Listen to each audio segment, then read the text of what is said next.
these C2 spark. This is my piston, one of them. What happens is these rings up here, they actually get stuck. You can break the ring lands, and you can actually see that right here. This is one of the ones where I kind of just tried prying it out and it just snapped off. So you don't want to do that. And what I'm going to show you is how to prevent that. So what you want to get is either like a propane torch of some sort or MAP gas torch or something of that effect. And what you want to do is you want to locate the ring gap. So in this case, it's right there where the gap kind of splits, and you want to get your torch going. You just want to heat it up quite a bit. Now this might take 5 or so minutes, maybe a little more, but what you're doing is you're expanding all of that metal around the rings, and you're breaking the seal. So a lot of times water gets in there, it gets rusty, it gets seized, and you're just kind of trying to expand all that metal so you can break it loose. So I'm kind of going to fast forward, and I'll pick up where we left off. All right, so after a while you might see your rings actually start to glow red, which is normal. I mean, a lot of times you can reuse them, but in this case I'm not. I'm really just heating them up just so I can get them out without damaging the piston itself.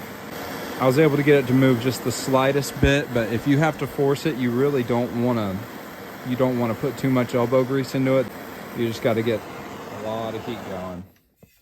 I'm gonna go ahead and turn that off, grab a little screwdriver, and then just kind of give it a little bump. A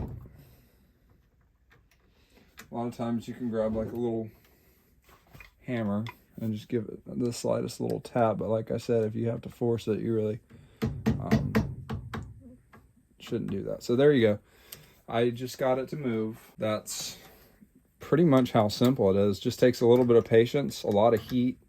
You got to be careful once it gets to this point though, because you can't just touch it, or you can't just grab it, obviously, because it's so hot. But what I usually do once it gets to this point is I'll kind of work it around in a circle like this and go all the way around, being very careful not to touch it.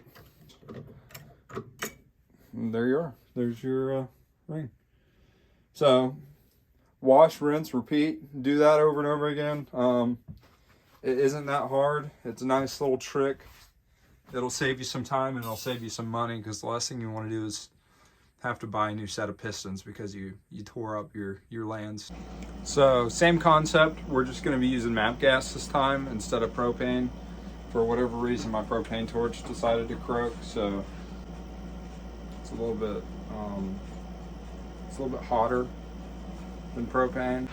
So like I said, same concept. You're just going to find the ring gaps, so right here, and you're going to get them nice and hot.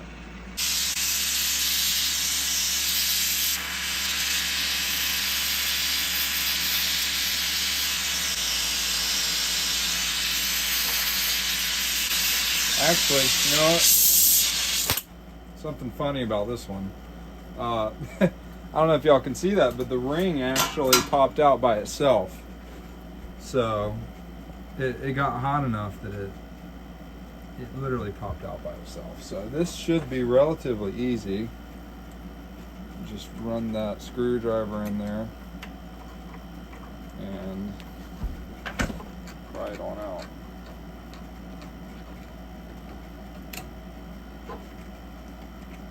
And sometimes it really is that easy. Just don't burn yourself. It'd be a bad day.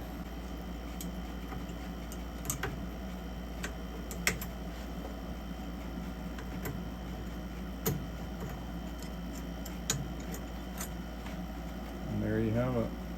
Oh, I'm way zoomed out. Or, I'm sorry, zoomed in. There you go. That's that. Popped out on its own. Really didn't even have to do anything at all.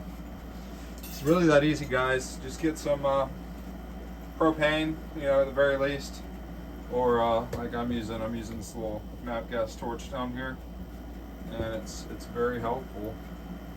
And I'm busting them out one at a time. I'm kind of just sitting them down here to cool. But yeah, it's that simple, it's that easy, and that's pretty much all I got for you guys.